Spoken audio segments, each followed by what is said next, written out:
The wealthiest man in Seoul's I don't underworld have the sat in money a to pay our rain-drenched bills. Atlanta diner, No. dressed like a What are man you who'd gonna lost do? everything. To the I waitress don't have the refilling money for the lukewarm bill. coffee, he was Oh, just another it's okay, immigrant we'll whose figure luck it had out. run I'm out. so sorry. She had no idea that beneath the faded thrift store jacket, Kim Gwan was watching, waiting, testing. He leaned across the sticky formica table, studying the woman sitting opposite him. Rose. She was radiant. Honey brown waves framing a face too kind for a city this cold, eyes that held warmth despite whatever struggles had brought her to a 24-hour diner on a Tuesday night. The waitress slapped down a check for $18. Gawan made a show of patting his pockets, his expression shifting from confidence to confusion to dawning horror. I I think I left my wallet at the apartment, he stammered, his voice laced with practiced desperation. He looked down at the worn tabletop, unable to meet her eyes. I'm so sorry, Rose. I thought I had enough for us. He waited for the inevitable, the polite excuse, the checking of her phone, the slow withdrawal of interest when a man couldn't even afford an $18 meal. In his world, value was measured in power and money. He expected her to see a broke man and see nothing worth her time. Instead, he watched her reach into a small purse that had seen better days. She pulled out a crumpled $20 bill, the only thing inside except for a worn student ID and a single house key. For a brief moment, her fingers tightened around it, and he saw something flicker across her face. Not hesitation, calculation. She was counting the cost of getting home, he realized, weighing her own needs against his humiliation. Then her face softened into that smile again. Don't worry about it, Giwan, Rose whispered, placing the bill on the table and sliding it toward the waitress. Her hand covered his for just a moment, warm, certain, real. I've got you. It's just $20. She turned to the waitress.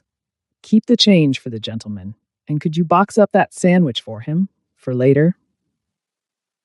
Inside that broke man, something cracked. For a man who'd survived street wars and hostile takeovers in Seoul's underworld, who'd learned to trust no one and expect betrayal from everyone, he realized in that moment that his greatest challenge wouldn't be his enemies back home. It would be the crushing weight of guilt for lying to the only person who had ever looked at his soul when he pretended to have nothing and found it worth saving. But there was one problem Giwan hadn't calculated. While he was testing Rose's heart, the monsters from his past were pulling up outside in a black SUV, and they didn't care who paid the bill. What happens when Rose walks out into the rain with no bus fare and Giwan realizes his test has put her in deadly danger? Hello, welcome to Seoul Africa Stories. Subscribe to see how this unfolds and comment where you're watching from. I'd love to say hello and know how far our story is reaching. 2 hours before the diner, Kim Gi-won stood in front of a full-length mirror in the penthouse suite of Atlanta's most exclusive hotel, watching himself disappear. The $5,000 Tom Ford suit came off first. Then the Patek Philippe watch, worth more than most people earned in a year. The Italian leather shoes, the platinum cufflinks engraved with his family crest. One by one, he stripped away the armor of wealth until he was just a man in expensive undergarments, staring at the intricate tattoos that covered his chest and arms like a roadmap of violence. Those he couldn't remove. The ink was permanent, a visual record of every territory claimed, every rival eliminated, every promise made in blood. Dragons coiled around his forearms. Cherry blossoms bloomed across his shoulders, each petal representing a life taken. On his chest, directly over his heart, was the character for loyalty in Old Korean script, put there by his father the day Gi-won took his first life at 17. He pulled on the clothes his assistant had acquired from a Goodwill store in the rougher part of town. Faded jeans with a small tear at the knee, a flannel shirt that had been washed so many times the blue had turned gray, a jacket that smelled faintly of mothballs and someone else's cigarette smoke, work boots that were scuffed and worn but still functional. In the mirror, the dragon of soul vanished. In his place stood someone who looked tired, ordinary, forgettable. Boss, are you certain about this? Min Jun, his head of security, stood by the door, his face tight with concern. We still haven't identified the leak in the organization. going out there alone without protection.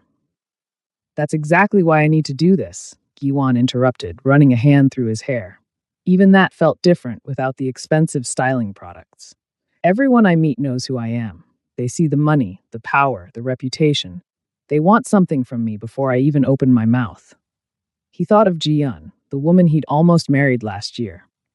Beautiful, sophisticated, cultured. She'd loved the penthouse, the private jets, the jewelry. When he'd asked her what she loved about him, she'd look confused, as if the question itself was nonsensical. How could you separate the man from what he owned? This woman rose. Min Jun ventured carefully. You met her only once, at that charity gala for international students. Are you sure she's worth this risk? Giwan remembered that night 3 weeks ago. He'd been there as a favor to a business associate, bored out of his mind, counting the minutes until he could leave. Then he'd seen her across the room, not networking with the wealthy donors like the other students, but standing alone by the windows, staring out at the city lights with an expression of such raw longing that it had stopped him in his tracks. He'd approached her, introduced himself with a fake name, Ji-hoon, a graduate student studying business. She'd smiled at him, that incredible warm smile, and asked him what he was running from. The question had been so unexpected, so perceptive, that he'd actually laughed. They'd talked for 2 hours, about everything and nothing. She told him about Lagos, about her family, about her dreams of becoming a doctor so she could go back home and open a clinic in her neighborhood. He told her half-truths about Seoul, about feeling disconnected from his family, about wondering if there was more to life than the path laid out for him. When he'd asked for her number, she'd hesitated. I don't really date, she'd said softly. School is expensive, and I work 2 jobs, and I'm tired most of the time. I don't have anything left over for this. He'd promised to keep it simple.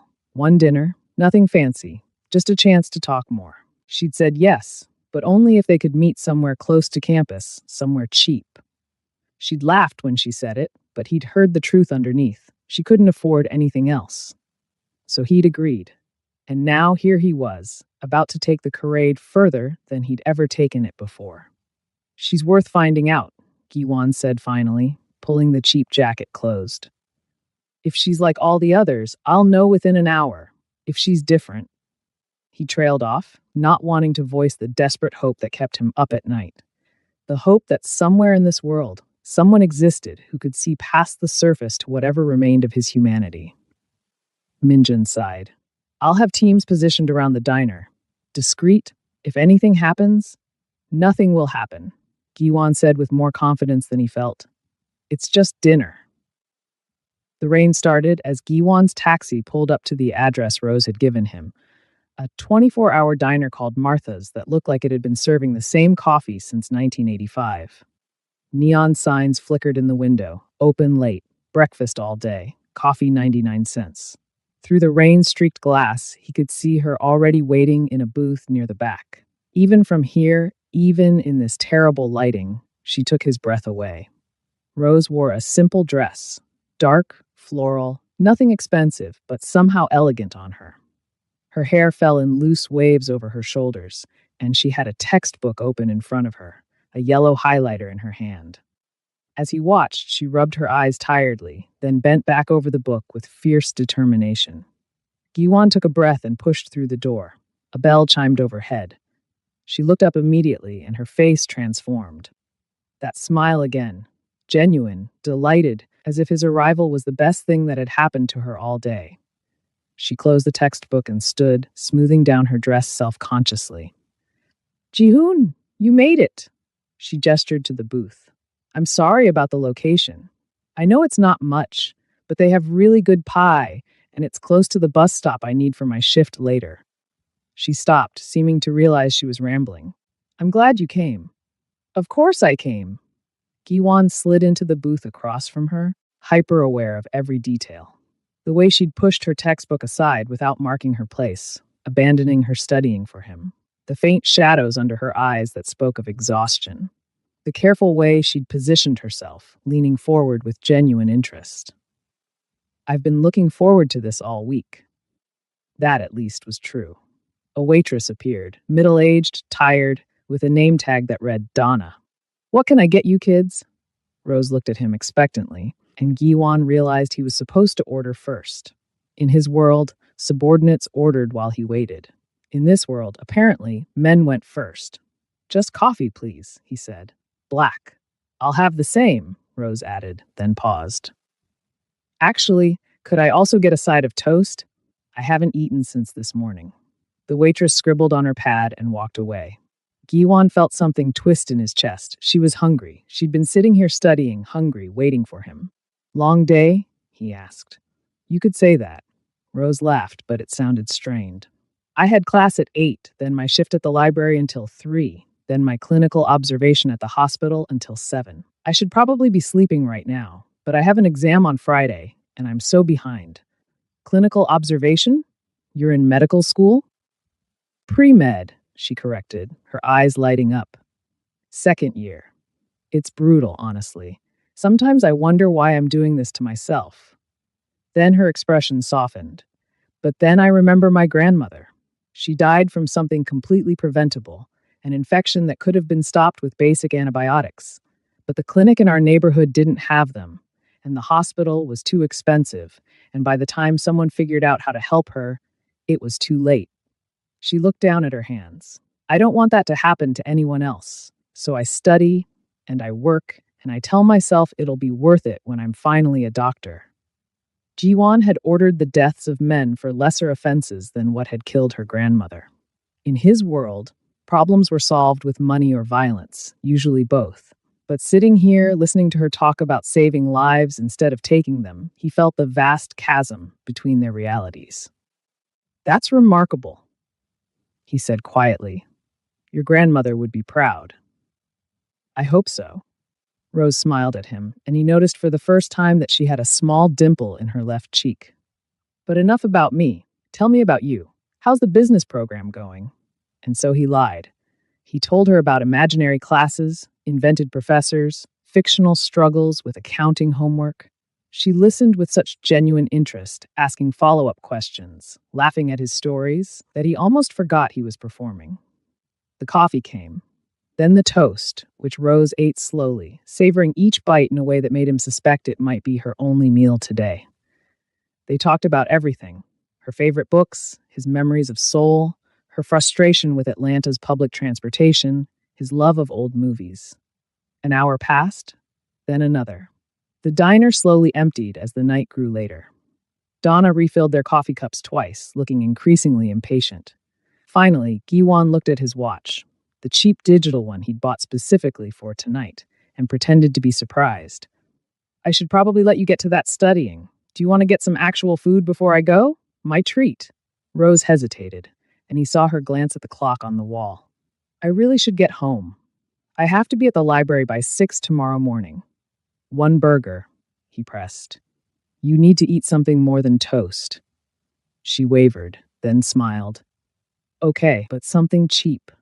I know student budgets."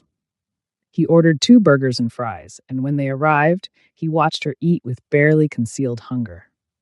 Guilt crawled up his throat. Here she was, genuinely struggling, sharing a meal with someone she thought was in the same situation, while he had millions sitting in accounts around the world. They finished eating, talking more softly now, the conversation turning deeper.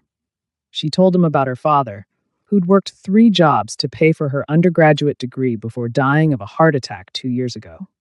He told her about his own father, carefully editing out the criminal empire and the weight of expectations that had shaped his entire life. "Do you ever feel like you're living someone else's story?" Rose asked suddenly. "Like the life you have isn't really yours?" Giwan froze. It was as if she could see straight through him, past the disguise, past the lies, into the truth he'd been hiding from everyone, including himself. "Every day," he admitted, and it was the most honest thing he'd said all night. She reached across the table and squeezed his hand. "Then we'll have to figure out our real stories together." Donna appeared at their table, slapping down the check with enough force to make the salt shaker jump. "Whenever you're ready, Han." Giwan picked up the small slip of paper. $18. In his real life, he spent more than that on a single cup of coffee. He reached for his pocket, then stopped. This was it, the moment of truth. He patted his jacket pockets, his jeans pockets, his jacket again, more frantically this time. The blood drained from his face in what he hoped looked like genuine panic. No, he muttered. No, no, no. What's wrong? Rose leaned forward, concern immediate in her voice. My wallet. He looked up at her, letting distress flood his features. I think I must have left it at the apartment. I thought I grabbed it, but he patted his pockets again, the motion increasingly desperate. I'm so sorry. I'm so sorry. He could see her processing this, her mind working through the implications. They'd just eaten $18 worth of food. Donna was standing by the register, arms crossed, clearly at the end of her patience. Outside, the rain was coming down harder now, drumming against the windows. This was the test. This was when she would see him as a burden, as someone who'd wasted her time and couldn't even handle basic adult responsibilities. This was when she would make an excuse, perhaps offer to pay this time, but make it clear there wouldn't be a next time. But Rose didn't do any of those things. Instead, she opened her small purse, the one he'd noticed earlier, barely large enough for the essentials. She pulled out a wrinkled $20 bill, and as she did, something else fell out onto the table. A bus schedule, with several routes highlighted. He saw her look at the schedule, then at the 20, then at him. Saw the moment she made her choice. Let me pause here for a moment. Please use this opportunity to like, subscribe, and also tell me in the comments where you're watching this story. Don't worry about it, Jahoon, she said softly, and her voice held no judgment, no irritation, just simple kindness. I've got you. It's just $20. She caught Donna's attention, holding up the bill. Keep the change for the gentleman, please. Donna's expression softened slightly as she took the money. You want boxes for anything? Yes, please. Could you box up half of his burger and the rest of the fries? For later. Rose smiled at the waitress, then turned back to Giwan. You should take something home. Long night of studying ahead of you, right? Giwan couldn't speak. His throat had closed up entirely. In his world, kindness came with strings attached. Generosity was an investment, expecting returns. People gave only when they wanted something back. But Rose had just given him her last $20. Money she clearly needed. Money that, according to that bus schedule, was probably supposed to get her home, and she was smiling at him as if she'd won the lottery instead of sacrificing something vital. Rose, he managed, his voice rough. You didn't have to. I wanted to. She was gathering up her textbook and highlighter, preparing to leave. Besides, you would have done the same for me. I know you would. She believed that. She actually believed that a struggling graduate student she'd met only twice would sacrifice for her the way she'd just sacrificed for him. The faith in her eyes was almost painful to witness.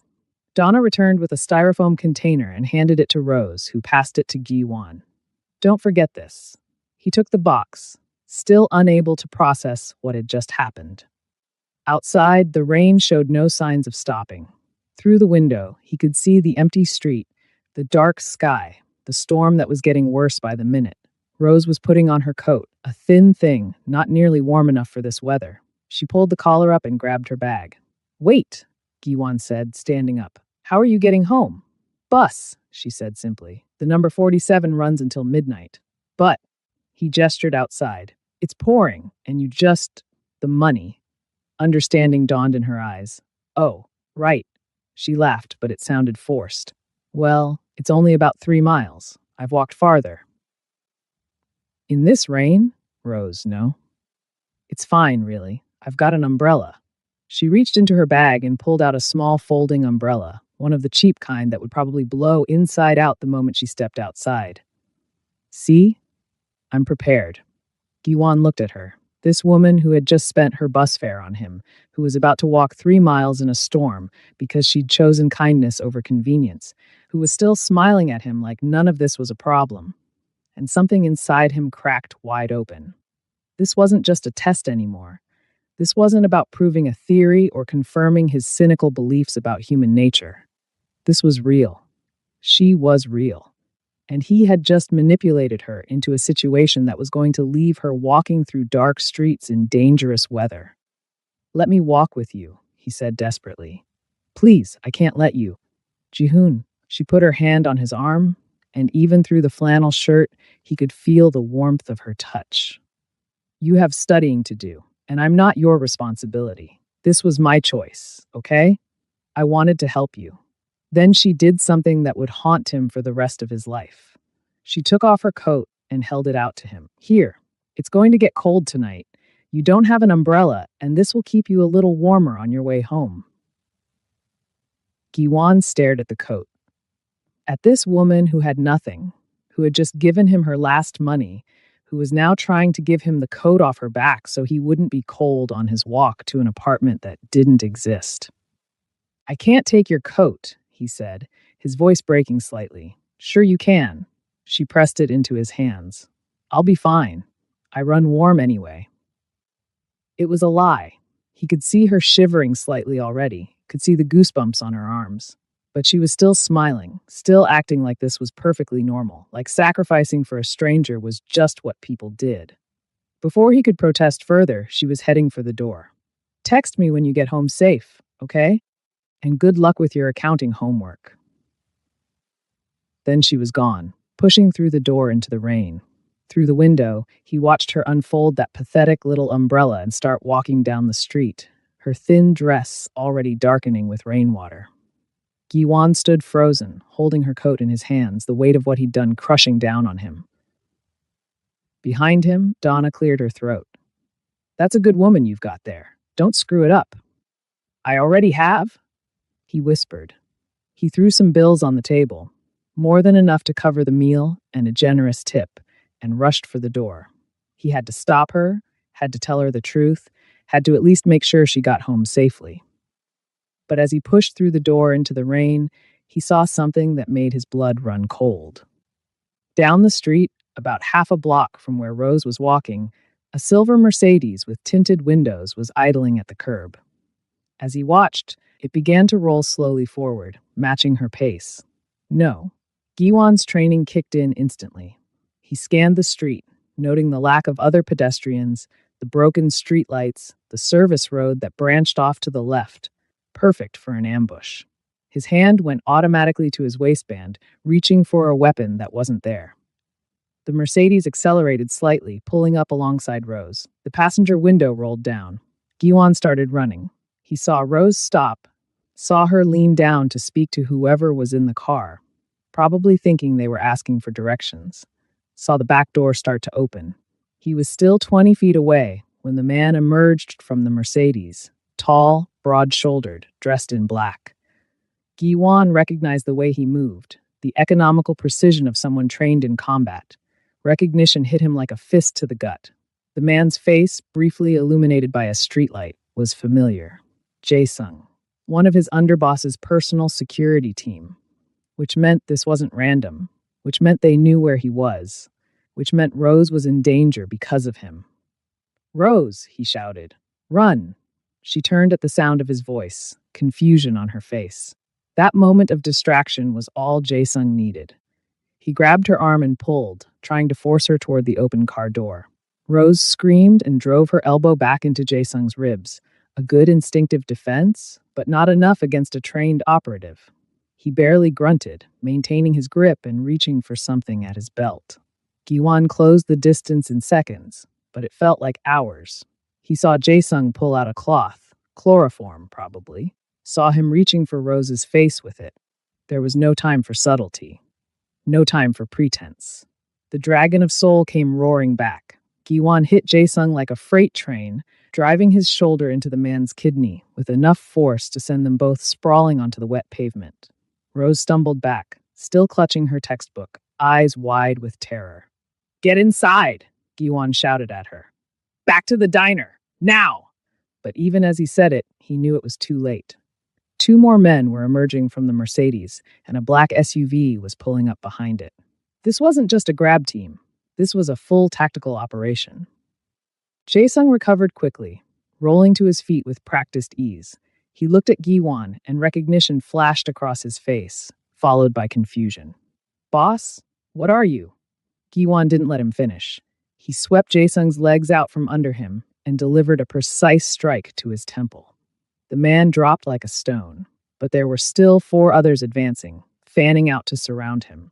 Professional, disciplined, and behind them, he could see a fifth figure stepping out of the SUV. Even in the rain and darkness, Giwan recognized that silhouette. Daejung, his underboss, his most trusted lieutenant for the past 5 years, his betrayer. Kim Giwan, Daejung called out, his voice carrying over the rain. The Dragon of Seoul, playing dress-up in a diner. Did you really think you could hide from us? Giwan positioned himself between the advancing men and Rose, who hadn't run. Of course she hadn't run, but was standing frozen in shock behind him. He could hear her breathing, fast and panicked. Let her go, Daejung, Giwan said coldly, all traces of the humble student gone from his voice. She has nothing to do with this. Daejung laughed. Oh, but she has everything to do with this. We've been watching you, boss. Watching you sneak away from your hotels. Watching you dress like a beggar. Watching you chase after this girl. Do you know how weak that makes you look? The Dragon of Seoul, brought to his knees by a woman? He gestured to his men. Take them both. The council wants him alive. I don't care about her. Before I continue, please subscribe to the channel and drop a comment telling me where you're watching from. Because what happens? The men moved in, and Giwan knew he had one chance to end this before Rose got caught in the crossfire.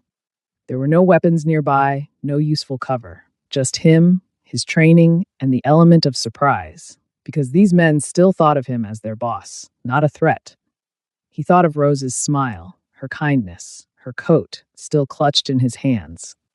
Then he moved. The first man went down before he realized he was under attack.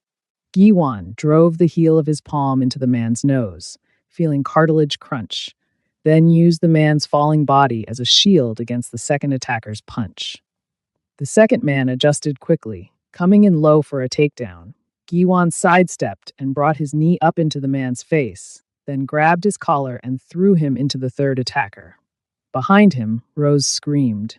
Giwan spun to see the fourth man, a younger operative he didn't recognize, reaching for her. Pure rage flooded through him.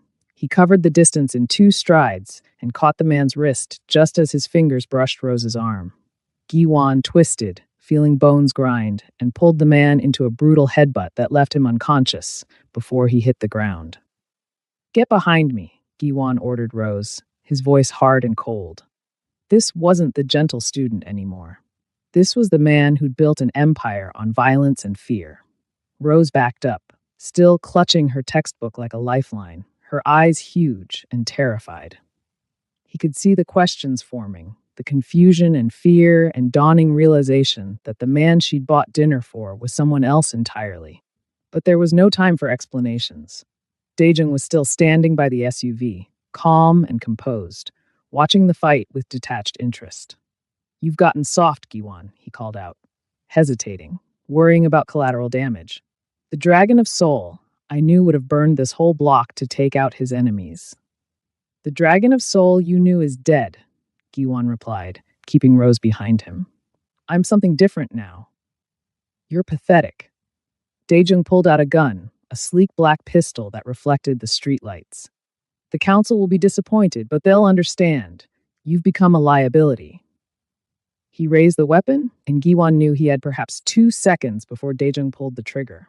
Not enough time to close the distance. Not enough time to find cover. Enough time to shield Rose. He shifted his weight, preparing to throw himself in front of her when a voice cut through the rain. Police, drop your weapon. Sirens, flashing lights, squad cars appearing from both ends of the street. Donna, Giwan realized. The waitress must have called them when she saw the confrontation starting. Daejung hesitated, calculating odds, then lowered his gun and backed toward the SUV. This isn't over, Giwan. The council knows where you are now. They know about her. He looked past Giwan to Rose. Enjoy your last few days together. Then he was in the SUV, and they were peeling away, leaving the unconscious men sprawled on the wet pavement. Police officers were surrounding them now, shouting commands, weapons drawn. Giwan slowly raised his hands, hearing Rose do the same behind him. We're the victims, Giwan called out in English, his accent suddenly much thicker. They tried to kidnap her. We were defending ourselves. An officer approached cautiously, taking in the scene. The unconscious men, the frightened woman, the man in thrift store clothes who somehow knew how to fight like a special forces operative. Both of you, against the wall, the officer commanded. Hands where I can see them. Giwan complied, feeling Rose move beside him. They stood facing the wall of the diner as officers secured the scene, calling for ambulances, taking statements from Donna, who was watching from the doorway. And then, barely audible over the chaos, he heard Rose speak. Jihoon? Her voice was small, uncertain. Who are you really? He closed his eyes, feeling the rain run down his face, mingling with something that might have been tears. My name is Kim Gi-won, he said quietly, and I'm sorry. Before I go on with the rest of the story, take a quick second to drop a comment and let me know your location, like the video, and share. The police questioning took 40 minutes that felt like 40 years. Giwan sat in the back of a squad car, his wrists still tingling from where the handcuffs had been before the officers removed them. Through the rain-streaked window, he could see Rose in another vehicle, wrapped in a blanket someone had given her, talking to a female officer. Her hands were shaking as she gestured, trying to explain what had happened. He'd done this to her. His test. His paranoia. His need to find something pure in a corrupt world had put the one genuinely good person he'd met in years directly in the path of his enemies. The officer questioning him, a tired-looking detective named Morrison, flipped through his notepad. So let me get this straight. You're a graduate student from South Korea, studying business. You were on a date. These men tried to kidnap your date, and you, what? Took down 4 trained fighters with your bare hands? Adrenaline, Giwan said, keeping his voice steady despite the lies. My father made me study Hapkido since I was a child, muscle memory. Morrison didn't look convinced, but the evidence supported Giwan's version. Rose was clearly the intended target. Giwan had defended her, the attackers had fled. The unconscious men had already been taken away in ambulances, and preliminary searches showed they had no identification on them. Professionals, Morrison had muttered. The woman, Rose Okonkwo, she says you told her to run, that you knew these men were dangerous before they made their move. How did you know? Giwan had prepared for this question. I saw them watching us in the diner, through the window. They looked wrong, out of place. When we left and I saw the same car, I got worried. More lies, but necessary ones. Morrison sighed and closed his notepad. Look, son, I don't know what you're involved in, and frankly, I don't want to know. But those men are going to wake up eventually, and when they do, they're going to lawyer up and walk. Men like that always do. He leaned closer. Whatever trouble you're in, whatever this is really about, fix it before someone gets killed. Yes, sir. Morrison released him with a warning to stay available for follow-up questions. Giwan stepped out of the squad car into the rain, which had finally started to lighten. The street was a chaos of flashing lights and yellow tape. Paramedics were packing up, officers were taking photographs of the scene, and Rose was standing beside the other police car, still wrapped in that blanket, staring at him with eyes that held too many questions. He walked toward her slowly, feeling like he was approaching a wild animal that might bolt at any moment. She didn't run, she just watched him come, her expression unreadable. Rose, don't. Her voice was quiet but firm. Don't say you're sorry again. I need to understand what just happened. Those men, the way you fought, the things that man said to you. She pulled the blanket tighter around herself. He called you boss, he called you the dragon of soul. Giwan felt his carefully constructed world crumbling around him. He could lie again, deflect, make up some story about mistaken identity or corporate espionage or any of a dozen explanations that might preserve the illusion. But as he looked at her, this woman who had given him everything she had without hesitation, he couldn't bring himself to add another lie to the pile. Can we walk? He asked instead. Please. I'll tell you everything, but not here. Not with all these people listening. Rose studied him for a long moment, and he could see her weighing the risk. He was a stranger who had lied to her, A man who had just taken down 4 attackers with terrifying efficiency. Someone dangerous. But she was also tired and scared and probably in shock. And somewhere beneath all of that, he hoped, there was still a thread of the trust she'd shown him in the diner. Okay, she said finally, but somewhere public, somewhere with lights and people.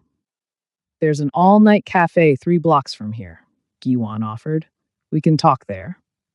She nodded, and they started walking, maintaining a careful distance between them. The rain had slowed to a drizzle, and the streets were beginning to show signs of late-night life. A few cars passing, a couple of pedestrians hurrying home. Giwan's phone buzzed in his pocket. He pulled it out to see a message from Minjun. Status report. Police scanner shows incident at your location. Are you secure? He typed back quickly. Secure. Stand down.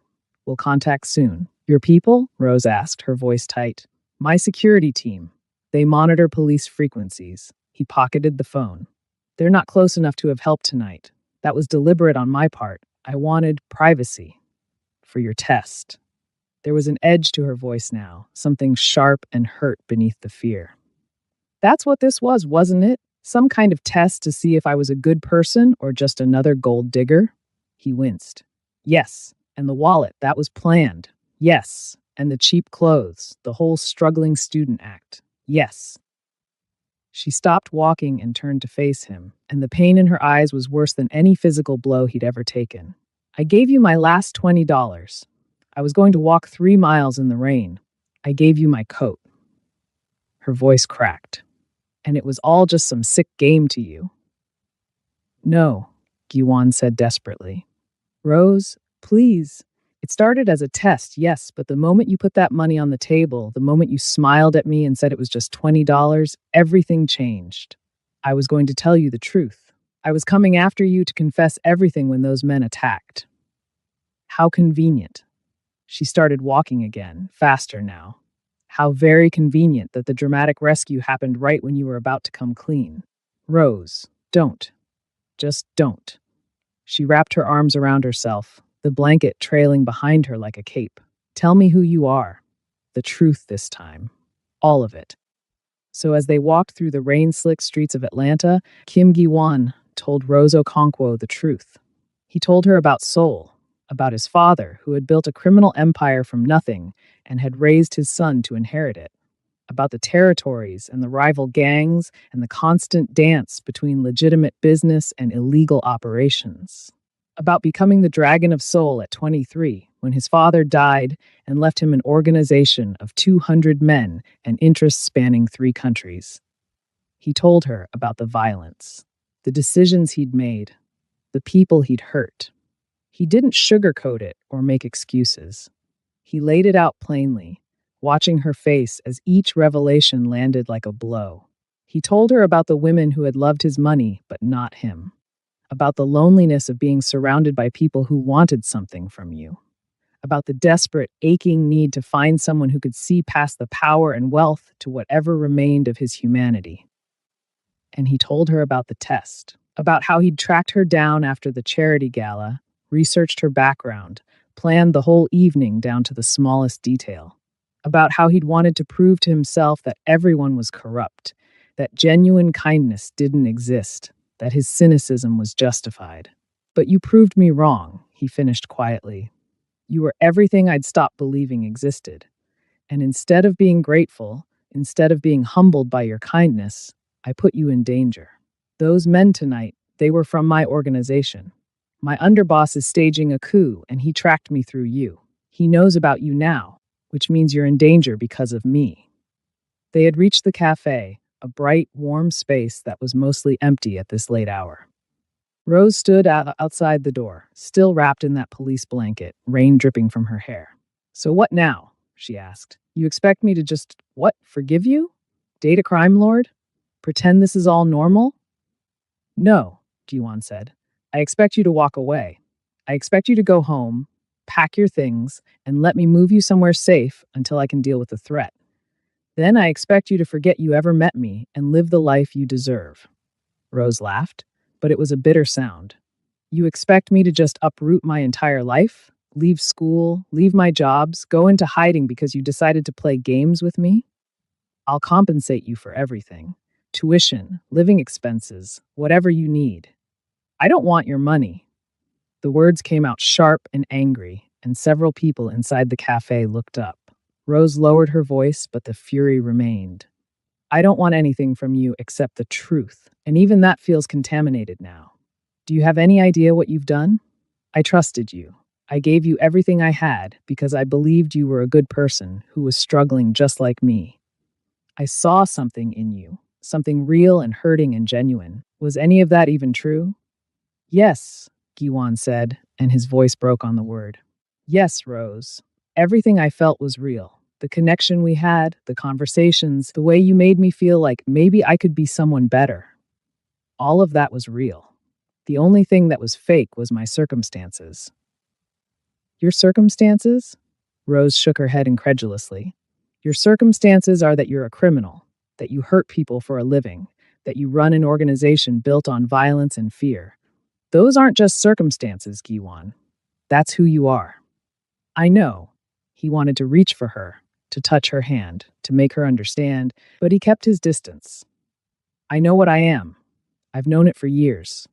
But when I'm with you, I can see who I could have been, who I might still become if I'm brave enough to try." Rose looked at him for a long moment, and he could see her working through it all. The lies and the truth, the danger and the connection, the anger and the hurt, and the tiny, fragile thread of possibility that still connected them. "I need time," she said finally. "I need to think about all of this without you standing there looking at me with those eyes. Take all the time you need. But please, Rose, please let me keep you safe while you think.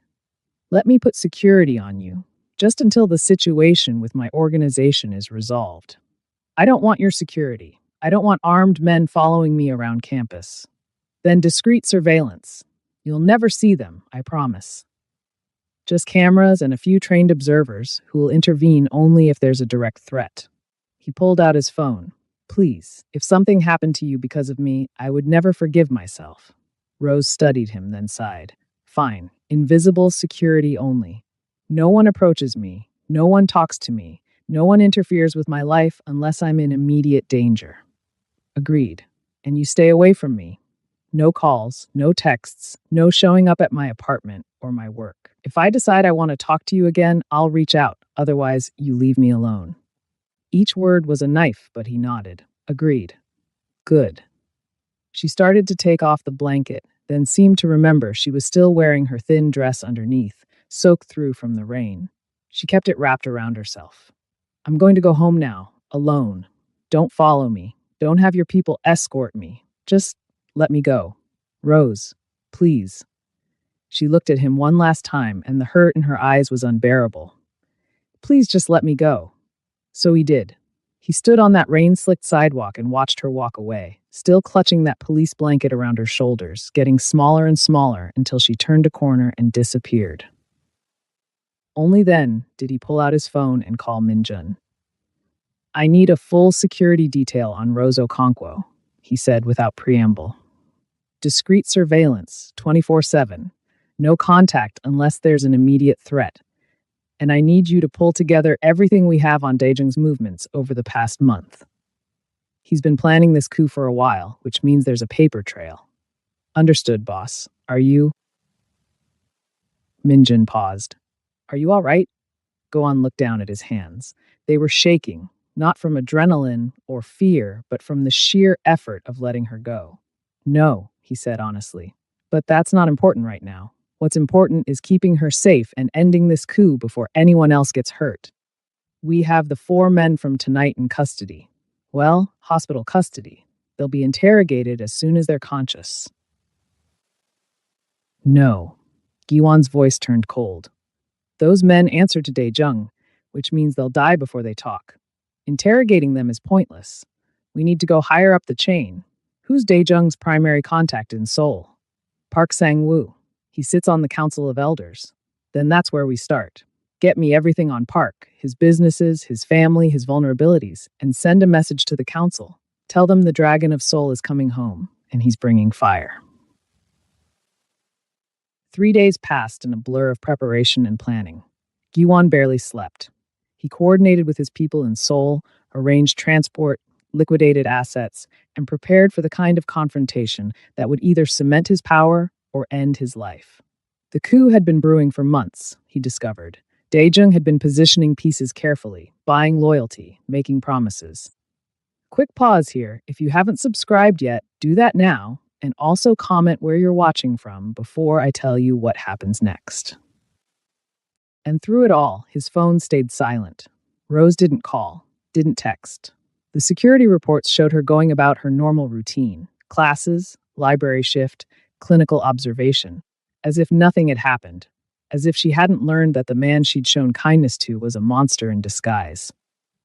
On the third night, Minjin found him in the hotel's suite, surrounded by documents and half-empty coffee cups.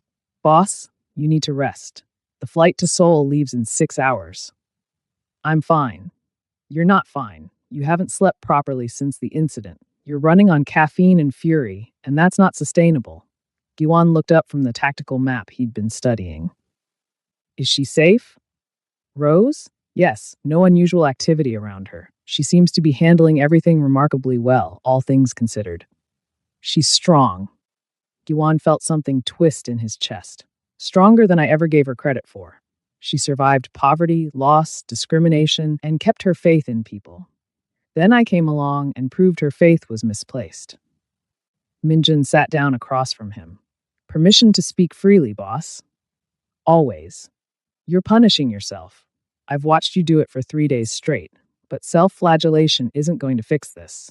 You made a mistake, a big one, yes, but a mistake nonetheless. The question now is what you do with it.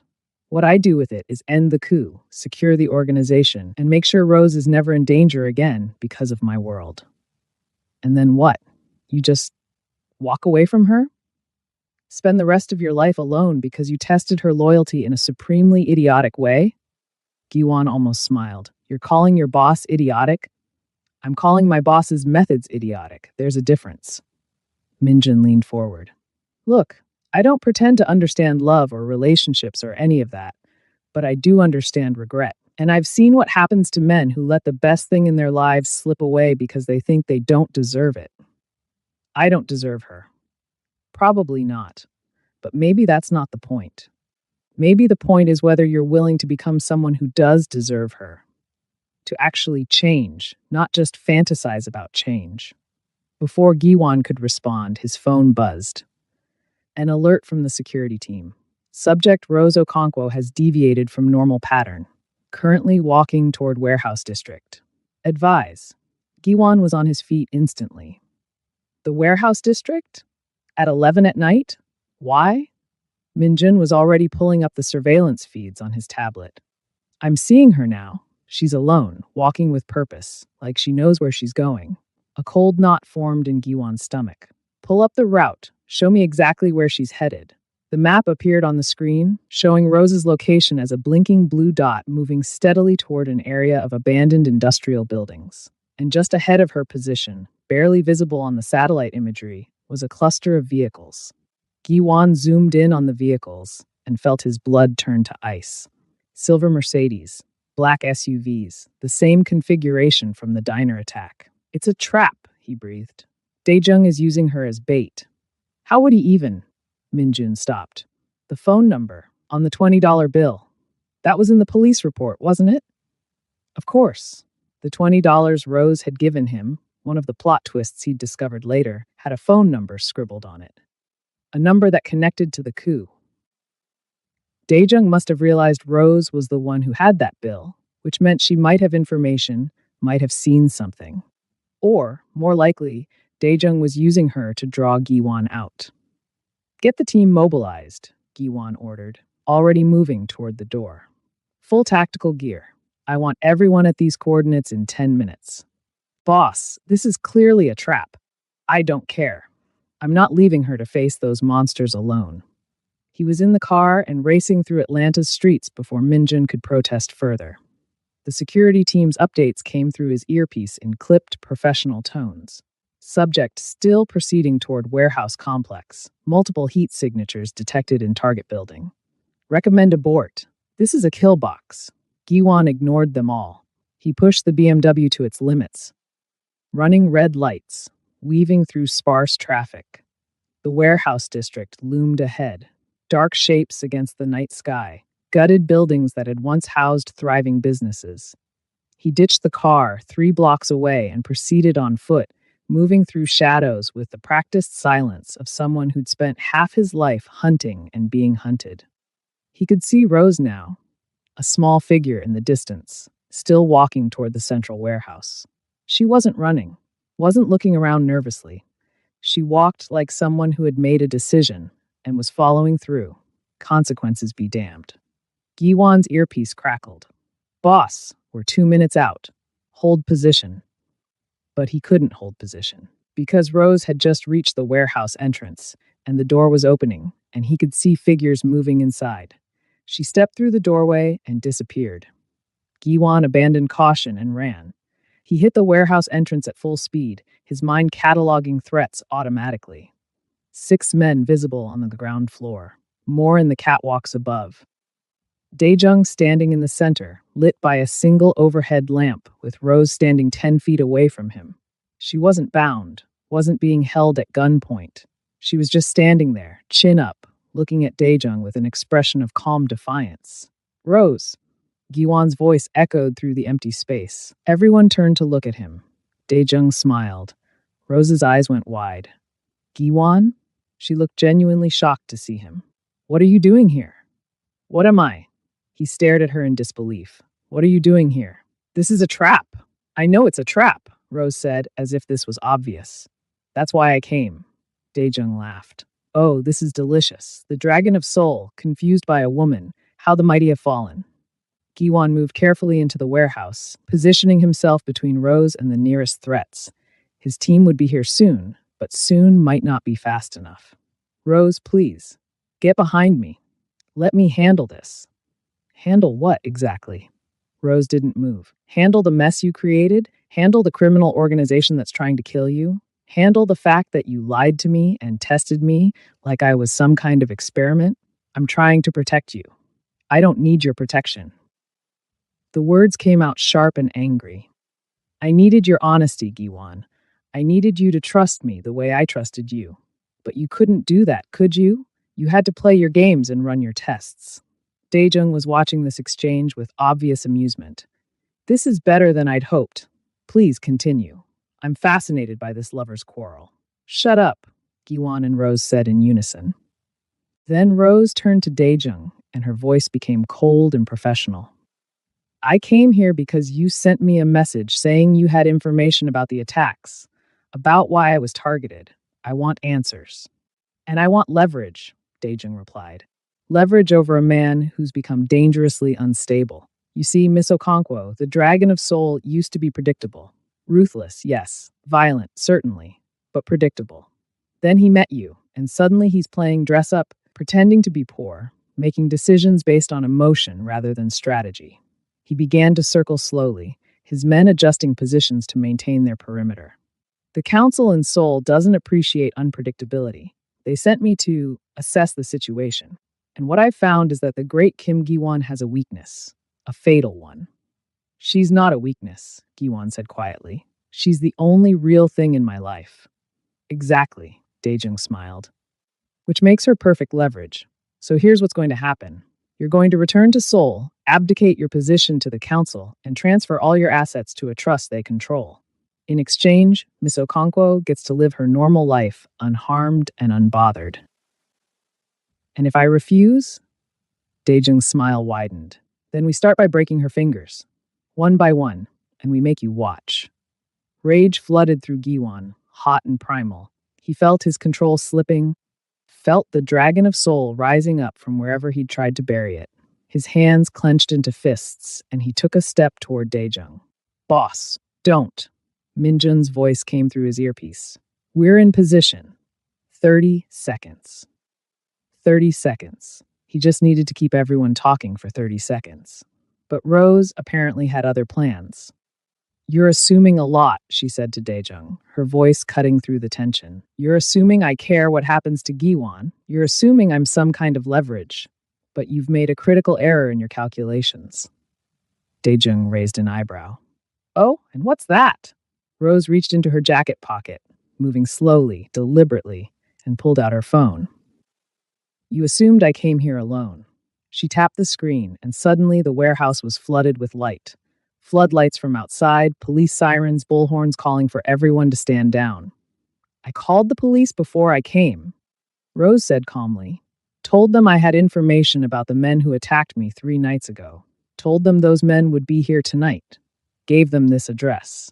Giwan stared at her in amazement. She'd set up her own trap, used herself as bait to draw out Daejung, then called in law enforcement to handle it. Daejung's face twisted with fury. You stupid girl. Do you have any idea what you've done? Probably saved both our lives, Rose replied, though I'm still deciding if his is worth saving. Then everything happened at once. Daejung lunged for Rose, pulling a knife from his belt. His men raised their weapons, some aiming at the doors where police were breaching, others aiming at Giwan.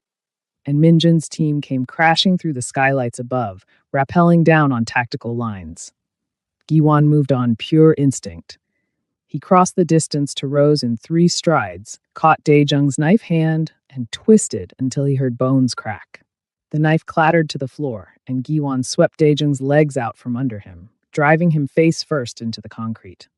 Around them, chaos erupted. Police were flooding in from multiple entrances. Minjin's team was taking down Daejung's men with efficient, non-lethal precision. Gunfire echoed, warning shots mostly, designed to intimidate rather than kill.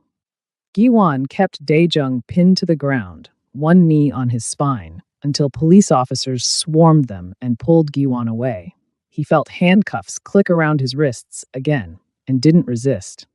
But his eyes were on Rose, who was standing calmly in the middle of the chaos, talking to a police officer as if she orchestrated tactical operations every day. She glanced at him once, and for just a moment, their eyes met across the warehouse. He tried to convey everything he felt, the admiration, the terror, the overwhelming relief that she was safe, the love he didn't have the right to feel but felt anyway. Then she looked away, and he was being escorted out of the warehouse into the blinding lights of police vehicles and news cameras. The next several hours were a blur of interrogation rooms and legal maneuvering. Giwan's lawyers descended like a flock of very expensive vultures, negotiating his release while carefully dancing around the question of his actual business activities. Daejung and his men were charged with attempted kidnapping, assault, and a host of other crimes. And through it all, Giwan kept thinking about Rose, about the way she'd walked into that warehouse knowing it was a trap, about how she'd outsmarted everyone, Daejung, Giwan, even the police, with nothing but her phone and her courage. Dawn was breaking when they finally released him. He stepped out of the police station to find Minjin waiting with the car. The team cleaned up the warehouse before the police finished processing the scene, Minjin reported. No evidence linking you to anything beyond self-defense. Daejung is going away for a long time, and the council in Seoul is reconsidering their position. And Rose? She gave her statement and went home 3 hours ago. The police have her listed as a cooperating witness who bravely helped them catch dangerous criminals. Minjin paused. She's remarkable, boss. Truly remarkable. I know. Giwan got into the car, feeling the exhaustion of the past 3 days finally catching up with him. Take me to her apartment. Boss? I know she said to stay away. I know she doesn't want to see me. But she walked into a warehouse full of armed men tonight because of me. The least I can do is make sure she's actually okay. Minjin sighed, but didn't argue. They drove through the quiet morning streets to the small apartment building where Rose lived. Giwan knew the address from the security reports. A modest building in a safe enough neighborhood, nothing fancy but clean and well-maintained. He stood outside for a long moment, looking up at what he knew was her window on the 3rd floor. The lights were on. She was awake. Before he could talk himself out of it, he pressed the buzzer. Static. Then her voice, tinged with exhaustion. Yes, it's me, he said simply. I know you said to stay away, but I needed to make sure you were all right. After tonight, after what you did. Silence. For a moment, he thought she'd just hang up. Then the door buzzed open. He climbed the stairs to her floor, each step feeling heavier than the last. What was he even going to say? Thank you for saving my life? I'm sorry for everything? Please give me another chance, even though I've proven I don't deserve one? Her door was already open when he reached it. Rose stood in the doorway, wearing sweatpants and an old university t-shirt, her hair pulled back in a messy bun. She looked exhausted, beautiful, and absolutely furious. You have 5 minutes, she said. Then I never want to see you again. Giwan nodded and stepped inside. The apartment was tiny, a studio really, with a kitchenette in one corner and a bed that folded into the wall. Medical textbooks were stacked everywhere. A single photograph sat on the desk, Rose with an older man who must have been her father, both of them smiling. Say what you came to say, Rose prompted, crossing her arms. He turned to face her, and all the speeches he'd prepared evaporated. There was only truth left. You terrified me tonight, he said. When I realized you'd walked into that warehouse, when I thought Daijung might hurt you to get to me, Rose, I've faced death 100 times and never flinched. But the thought of something happening to you made me understand what fear really means. Good, she said coldly. Maybe now you understand how I felt when those men attacked me, when I realized the person I trusted had lied to me about everything. I know, and I'm sorry. I'm so sorry. He took a breath. But I also need to tell you that what you did tonight was incredibly brave and incredibly stupid. You could have been killed. So could you. That was kind of the point. He blinked. You set that up to save me? I set it up to end the threat, Rose corrected. To make sure neither of us had to keep looking over our shoulders. When Daijung reached out to me offering information, I knew it was a trap. But I also knew it was an opportunity. So I did what you apparently do all the time. I took a calculated risk. By making yourself bait. By trusting that you'd come for me. That your security team would track me. That you'd bring back up. And that I could time everything perfectly so the police would arrive when they do the most good. She shook her head. I may not be a criminal mastermind, Giwan, but I'm not stupid. I understand strategy. He stared at her, understanding dawning. You manipulated me, the same way I manipulated you in the diner. Yes, how does it feel? Terrible, he admitted, absolutely terrible. Good. Now you know how I felt. They stood in silence for a moment, the weight of everything that had happened settling between them. Finally, Giwan spoke again. Your 5 minutes are almost up, so I'll say this quickly. I'm leaving Atlanta, going back to Seoul to deal with the council, to restructure my organization, to figure out who I want to be going forward. I don't know how long it will take. Months, probably. Maybe longer. Rose nodded, her expression unreadable. But I want you to know that meeting you changed me. Not because you passed some test or proved some theory, but because you showed me what goodness looks like, what genuine kindness looks like. And I want to be worthy of that kindness, even if I never get the chance to be with you again. He pulled an envelope from his jacket and set it on the small table by the door. This is information for a trust fund, enough to cover your medical school tuition, living expenses, and then some. It's not a payment. It's not hush money. It's just me trying to make sure the damage I caused doesn't derail your dreams. I told you I don't want your money. I know. And if you don't want it, tear up the papers and throw them away. But please, Rose, please don't let your pride cost you your future. You deserve to become a doctor. You deserve to help people. Don't let what I did stop you from achieving that. He moved toward the door, feeling like every step was tearing something vital out of his chest. At the threshold, he turned back one last time. For what it's worth, that night in the diner when you gave me your last $20, that was the most real moment of my entire life. Everything I felt was true. Everything I wanted was true. I just had to lie about everything else to get there. Rose didn't respond. She just looked at him with those warm, expressive eyes that had first captured his attention at the charity gala. Giwan left, pulling the door closed behind him with a soft click that sounded like the end of everything.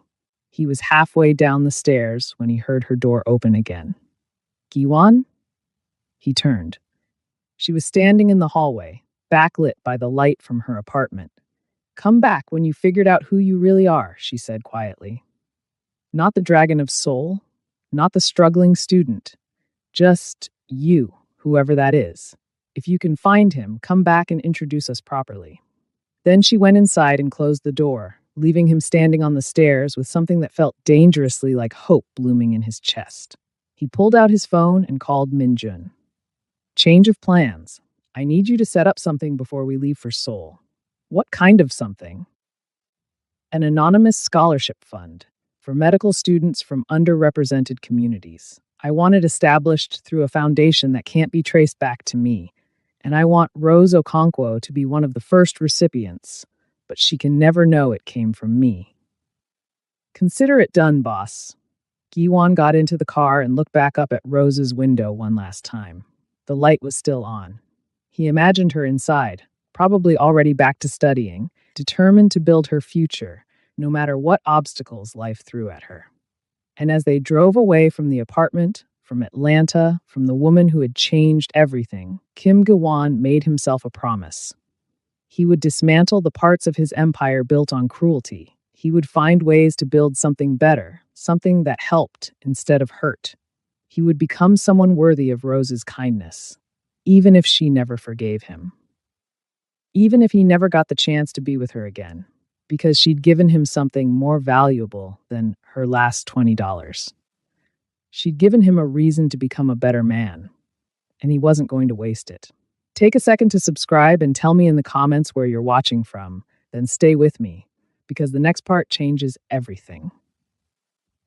The penthouse suite occupied the entire top floor of Atlanta's most exclusive residential tower. Floor-to-ceiling windows offered a panoramic view of the city, a glittering sprawl of lights that seemed to go on forever. The furniture was minimalist and expensive. Italian leather, Japanese wood, art pieces that probably cost more than most people's houses.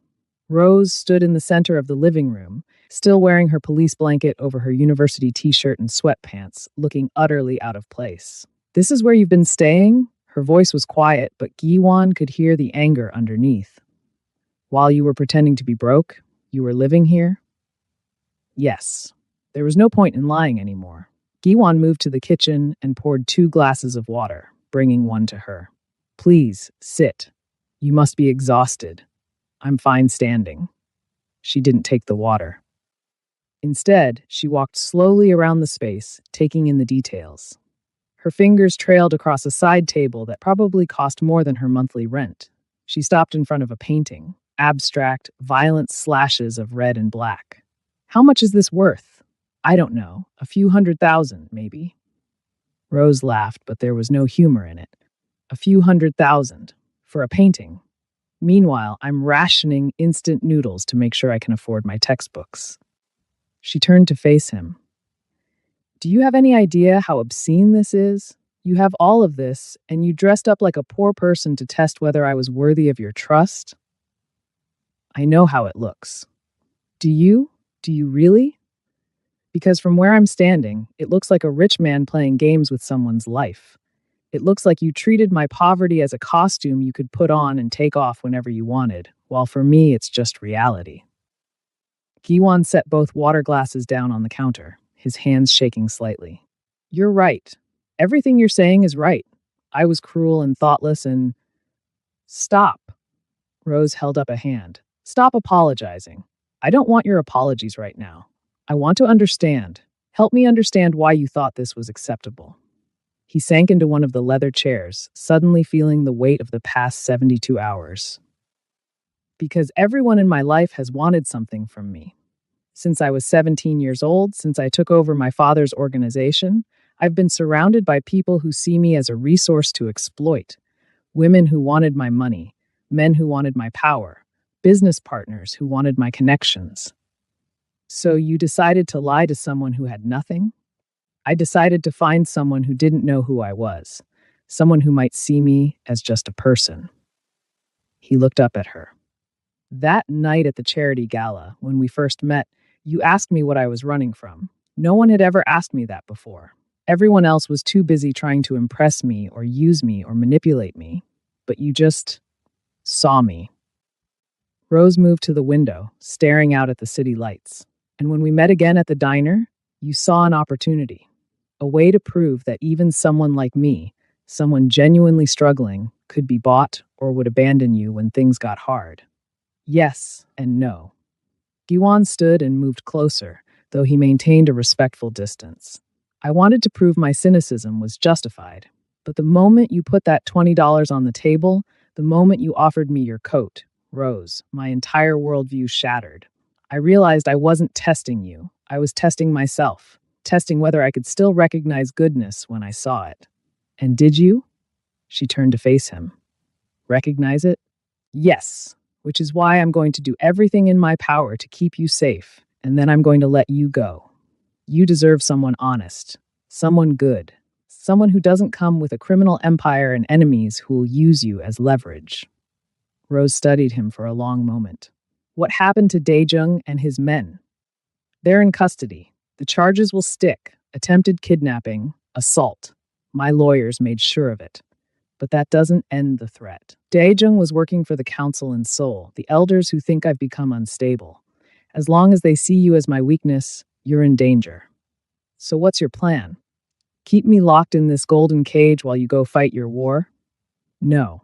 My plan is to end this quickly and permanently, then make sure you can go back to your normal life. School, work, your dreams of becoming a doctor, all of it, without my shadow hanging over you. Rose walked over to the dining table and pulled out a chair, finally sitting down. She looked small in the massive space, dwarfed by the luxury surrounding her. Show me. Show you what? Everything. If I'm in danger because of your world, I want to understand it. Show me who you really are, Giwan. Not the student, not the apologetic crime lord, the real you. So he did.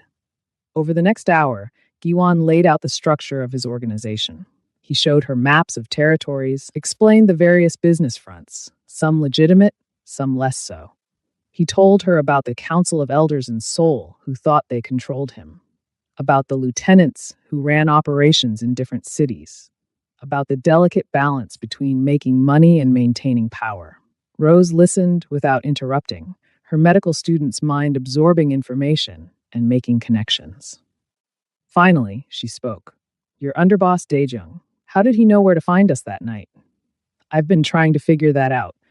My security team swept for tracking devices. My phone is encrypted. The only people who knew about my plan were Minjun and two others, all of whom I trust completely.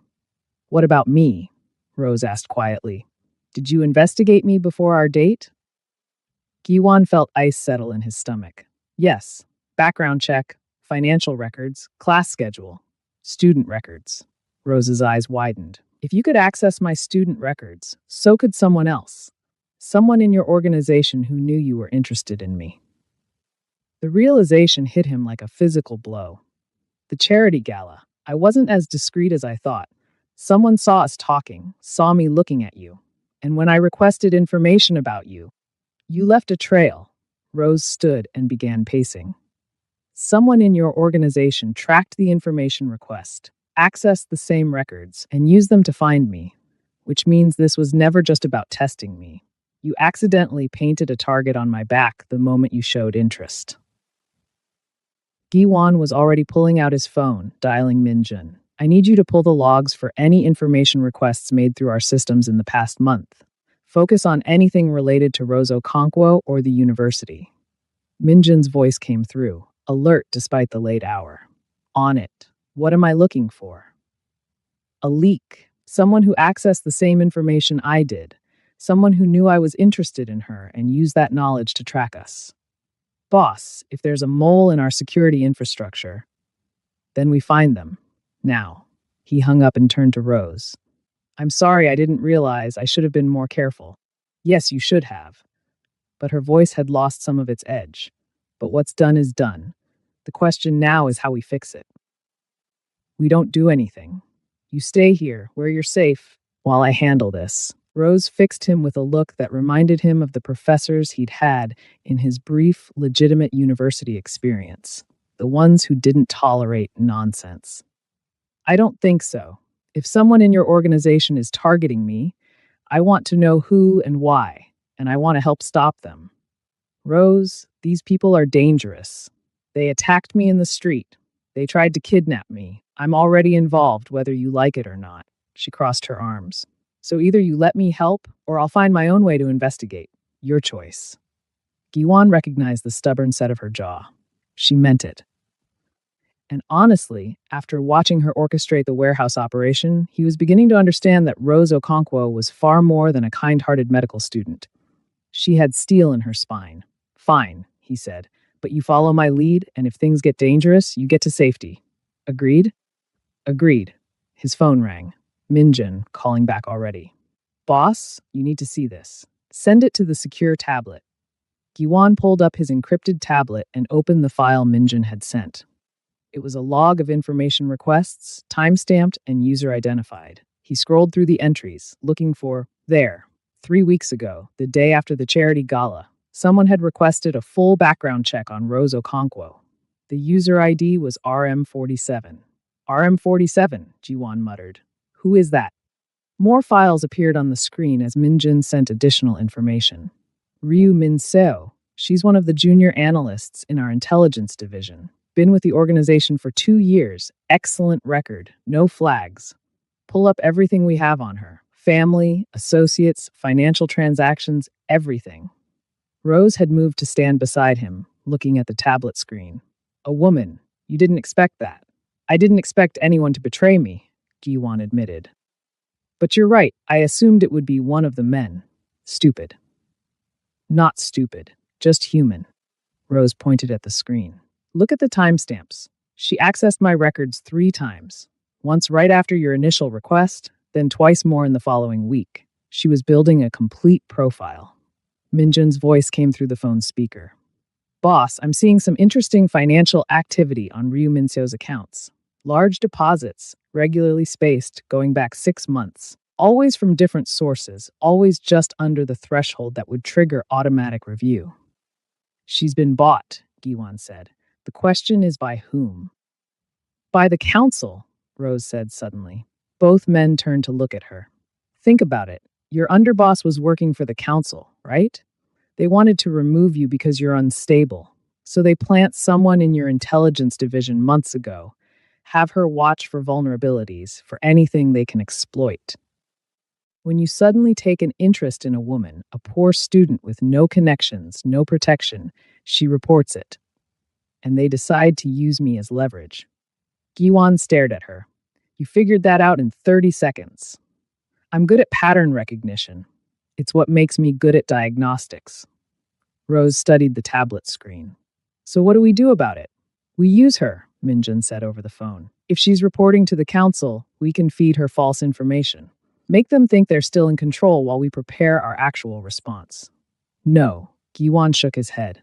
Too risky. If they suspect we're onto them, they'll accelerate their timeline. We need to remove her from the equation entirely. You mean kill her? Rose's voice was flat. No. Giwan met her eyes. I mean remove her access, isolate her, and extract information. I'm not a monster, Rose. I don't kill people for doing their jobs, even if that job is betraying me. He saw something shift in her expression. Not quite forgiveness, but maybe understanding. Maybe the beginning of belief that he could be something other than what he'd been.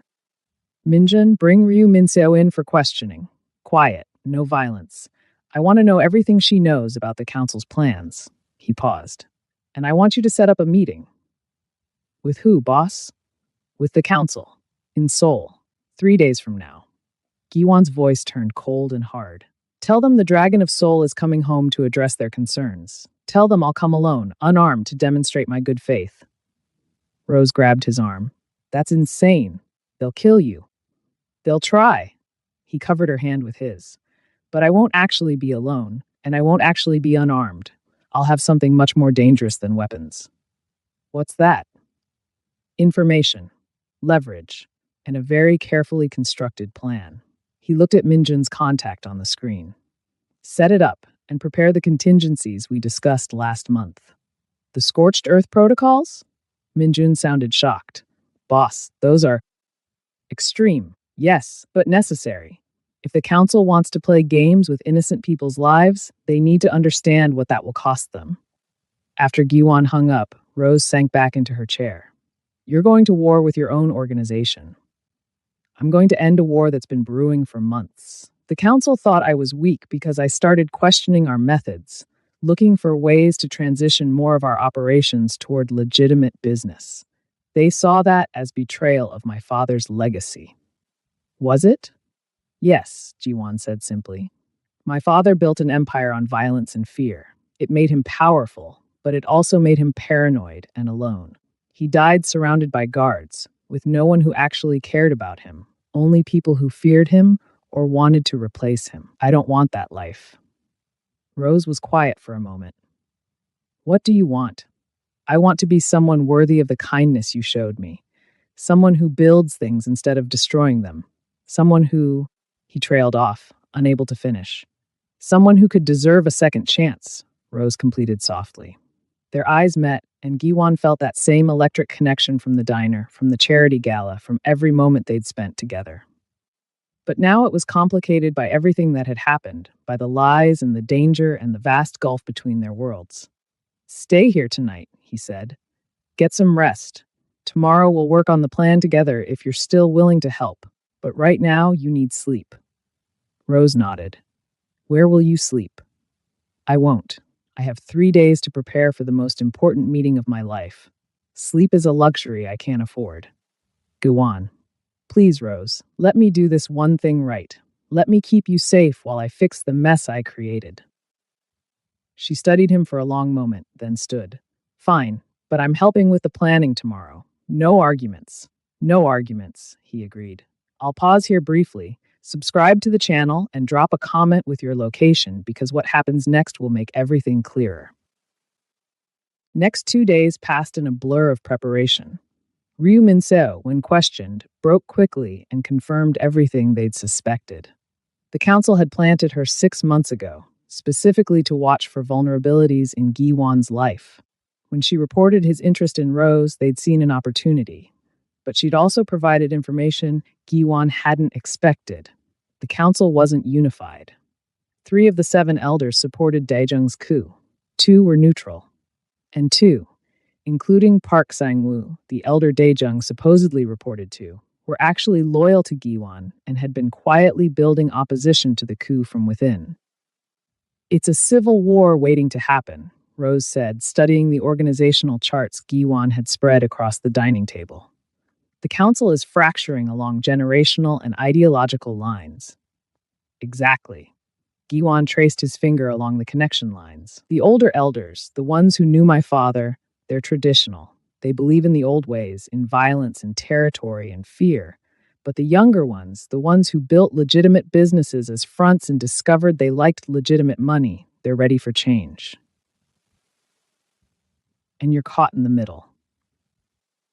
I'm the symbol both sides are fighting over. If the traditionalists can remove me, they can install someone more brutal, more old school. If the reformers can keep me in power, I can push the organization toward legitimacy. Rose leaned back in her chair, rubbing her tired eyes.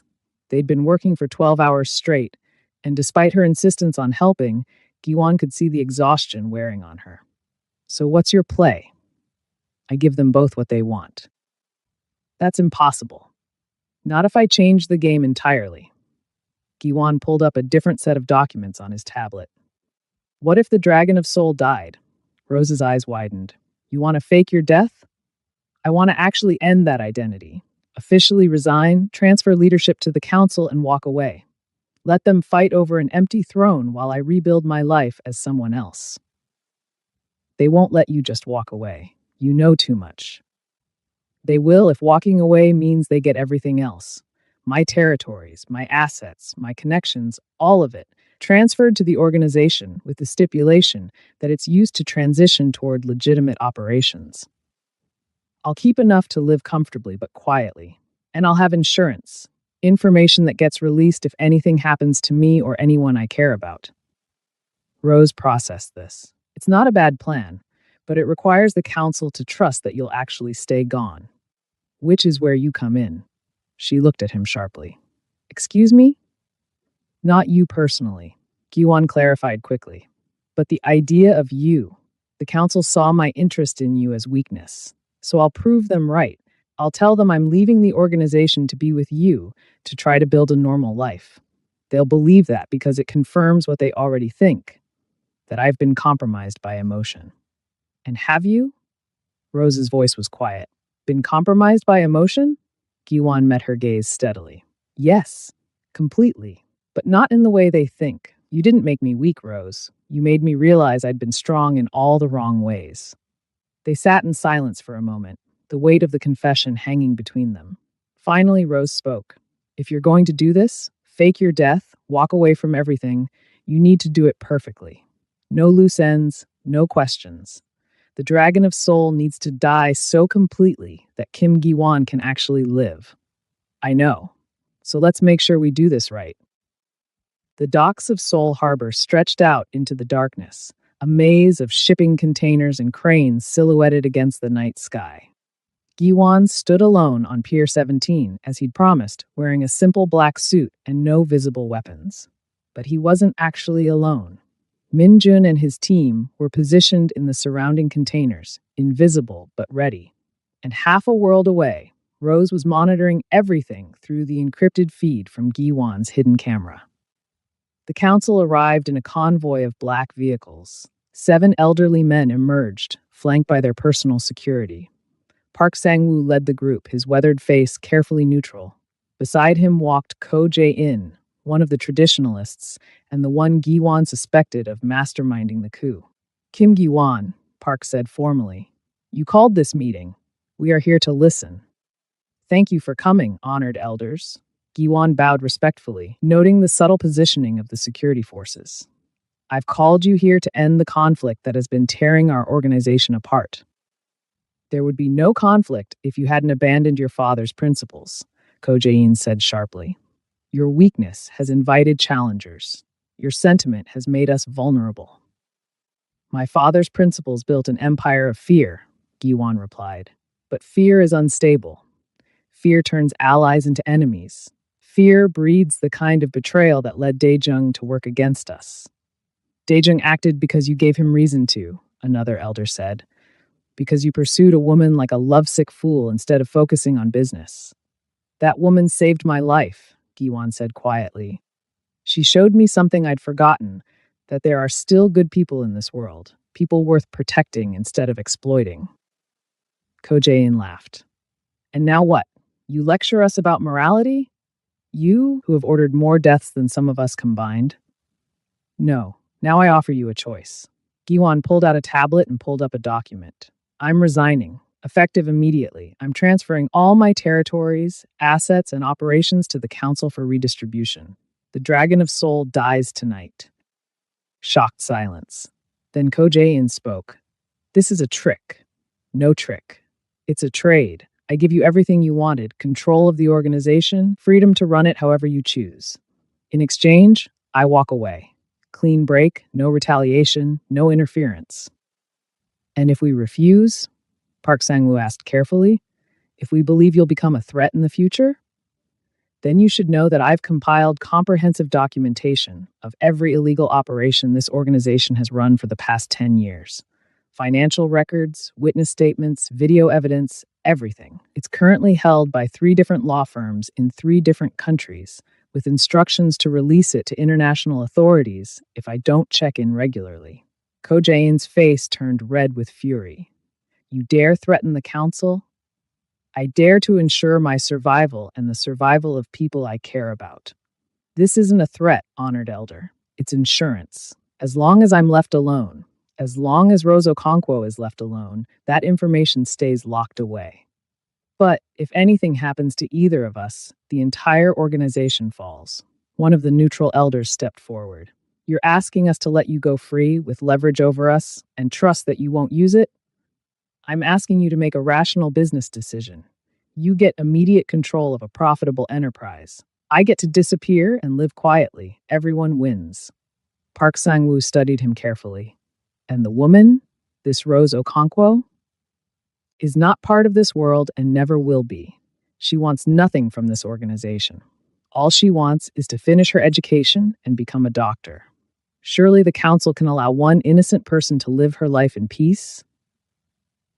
The elders conferred in low voices. Giwan waited, keeping his face calm while his heart hammered against his ribs. Everything depended on this moment, whether they would accept his offer or call his bluff. Finally, Park Sang-woo spoke. The council accepts your resignation with conditions. You will sign over all assets and territories tonight. You will provide a list of all current operations and their managers, and you will submit to one final request. What request? You will leave Korea and not return for 5 years. If you must conduct business in the country, it will be under our supervision. You become a ghost, Kim Gi-won, a memory, nothing more. It was harsh but fair, and exactly what Gi-won had been hoping for. Agreed, he said. The transfer took 3 hours. Documents were signed, accounts were verified, territories were officially reassigned. By the time the sun began to rise over Seoul Harbor, Kim Gi-won had officially ceased to exist as the head of South Korea's most powerful criminal organization. As the council's convoy drove away, Min-jun emerged from hiding and stood beside Gi-won.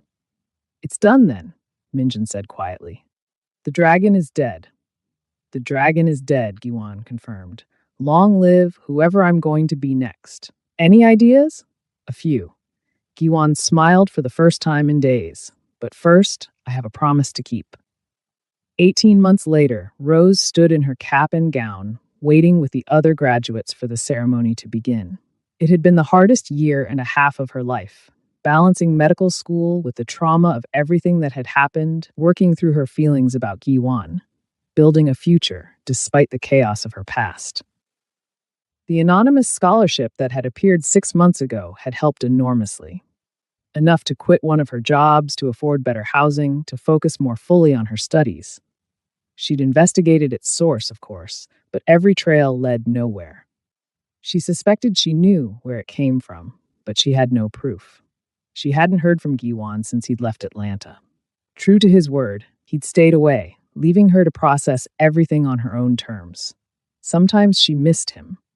Sometimes she was angry at him. And sometimes, more often than she wanted to admit, she wondered if he'd actually managed to change, or if it had all been words. The graduation ceremony began. Names were called. Students crossed the stage, received their diplomas, moved their tassels from right to left. Rose waited her turn, thinking about her father, about her grandmother, about all the people who'd sacrificed so she could be here. Rose Okonkwo. She walked across the stage, shook the dean's hand, accepted her diploma. As she turned to exit, she caught a glimpse of someone in the audience that made her heart stop. He was sitting in the back row, partially hidden by a pillar.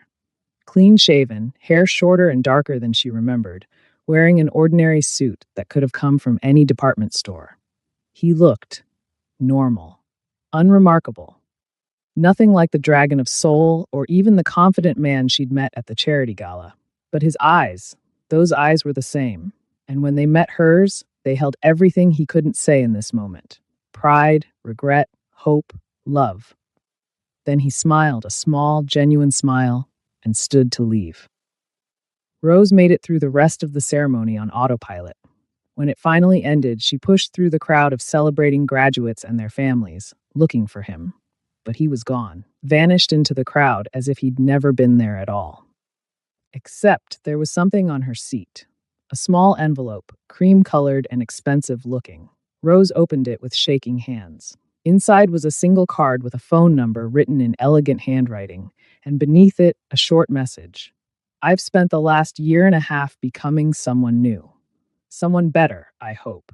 Someone who doesn't test people or lie about who he is. Someone who builds clinics instead of criminal empires. I don't know if I succeeded, but if you're willing to find out, call me. We can start over, properly this time. No tests, no lies, just two people getting to know each other. But only if you want to. Only if you think I've earned a second chance. Congratulations on your graduation, Dr. Okonkwo. Your grandmother would be so proud. Jihoon Rose read the note 3 times, her heart pounding. She thought about everything that had happened. The diner, the warehouse, the terror and the lies and the impossible situation he'd put her in. She thought about the man who'd taken down armed attackers to protect her, who'd given up his empire rather than put her in danger, who'd stayed away for 18 months because she'd asked him to. She thought about the scholarship she couldn't trace, about the new free clinic that had opened in her old neighborhood in Lagos 6 months ago, funded by an anonymous donor, about the changes she'd read about in news articles about Korean organized crime, territories being divested, illegal operations being shut down, money flowing toward legitimate businesses. She thought about the way he'd looked at her from across the graduation hall, not as the dragon of soul, not as a criminal mastermind, but as a man who'd found something worth changing for and had actually done the work to change. Rose pulled out her phone and stared at the number for a long moment. Then she typed, "Coffee? Same diner as last time, but this time you're buying. And I expect the truth from the very beginning." The response came within seconds. "I wouldn't have it any other way. Tomorrow, 7 p.m.?" Rose smiled, feeling something that might have been hope, or might have been foolishness, or might have been the beginning of something entirely new. "See you there," she typed. "And Jihoon, don't be late." The diner looked exactly the same as it had that rainy night 18 months ago. Same flickering neon signs, same plastic tables, same smell of coffee and fried food. But this time, when Rose walked in, the man waiting for her wasn't wearing thrift store clothes or pretending to be someone he wasn't. Jihoon, and she had to think of him as Jihoon now, not Giwon, stood when he saw her, probably been waiting for an hour to make sure he wouldn't be late. "Hi," he said simply. "Hi," she replied. They sat down across from each other, and for a moment neither spoke. Then Jihoon pulled out his wallet, a simple leather one, worn but real, and placed it on the table between them. "No tricks this time," he said. "I really do have money to pay for dinner. Not millions anymore, but enough. I've been working as a business consultant,